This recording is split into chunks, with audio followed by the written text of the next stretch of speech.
data centers. Right. We saw Jenny White out in Luther. She is fighting hard against this this issue. Yeah. So tell me where you stand on data centers, any thoughts or ideas that you have? And Yeah, it's definitely a growing concern across the state. And as I've been going out to the Panhandle, even far eastern Oklahoma, the south part of the state, uh, there are there are plans for data centers to be installed across the state. And of course, we're a very attractive state with plentiful resources, water, electricity, um, and low taxes. So we're attracting a lot of businesses, including those that would like to put in data centers. And so it's a growing concern because mainly of the use of these natural resources and the threat of them tapping into the grid and raising everyone's electric bill. So it's definitely a concern. My position on it is, and before you turn me off, hear me out,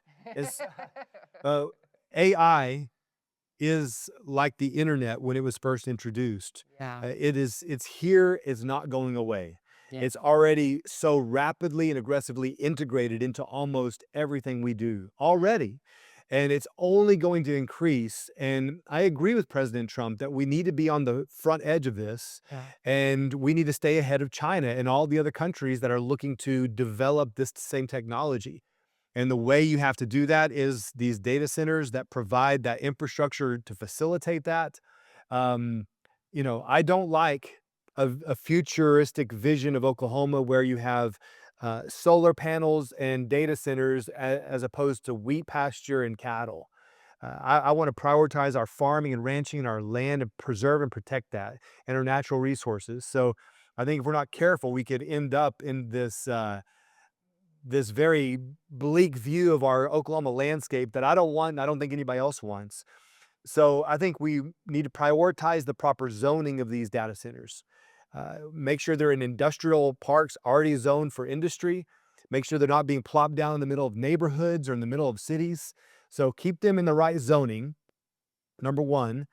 Number two, maybe this should be number one, but those that are bringing them in, let them pay for it. Yeah. Let this not ride on the backs of Oklahomans. So these are trillion-dollar companies like Google that are wanting to build data centers. Okay, if you build it in the right spot under these right guidelines, you can build it, you pay for it.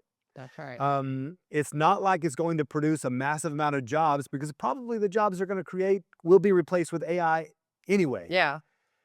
So it looks like the bulk of the jobs will be created on the front end with the construction of these data centers, and we can't even guarantee these will be Oklahoma companies doing the construction. Yeah. So we need to take all that into consideration. Let the companies pay for their own data centers. Let's keep them properly zoned, and let's mandate two more things: closed water systems that we know that this can require a massive amount of water. There's even some experimentation I was reading about, I think in California, where they were putting them submerged underwater in the ocean Oh, to wow. allow them to be constantly cooled. So they're playing around with different things.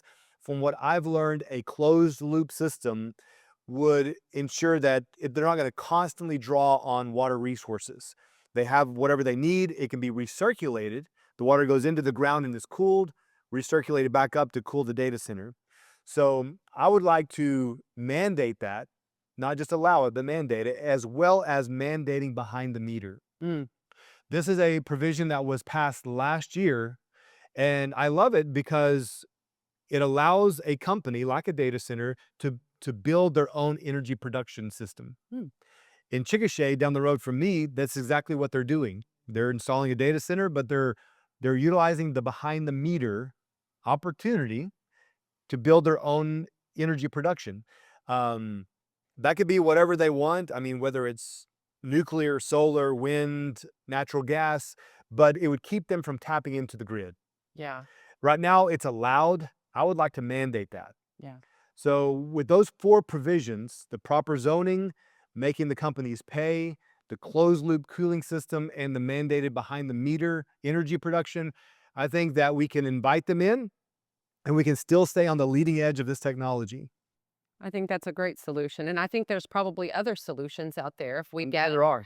people to the table in citizens Absolutely. advisory boards. I'm just going to I would keep welcome any idea. hammering that. I mean, Yeah. I think that's the solution is getting, we have some smart people in Oh, Oklahoma who have great ideas. I mean, And I don't agree with some of their ideas on some things, but the fact is, it's like what you said about Elon Musk the other day. You're not sure about all of his rockets and all this other stuff that he's doing, but I'm not, yeah, the Mars exploration, the yeah, Neuralink. yeah, the- Neuralink, yeah, I got some Reed Brain, questions. The robots, I don't know, but yeah, at the same time, his Doge effort was brilliant, yeah. and we could use more of that here in Oklahoma. And we have some smart people in Oklahoma who are like that Yeah. could help us solve these problems. Right. So we need to tap I've met into that.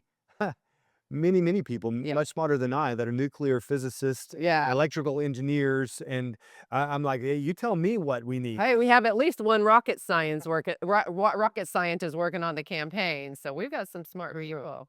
Oh, that's Yeah. on our campaign. On our actually campaign. do. We do. We have a rocket scientist. She's brilliant. Yeah, she is brilliant.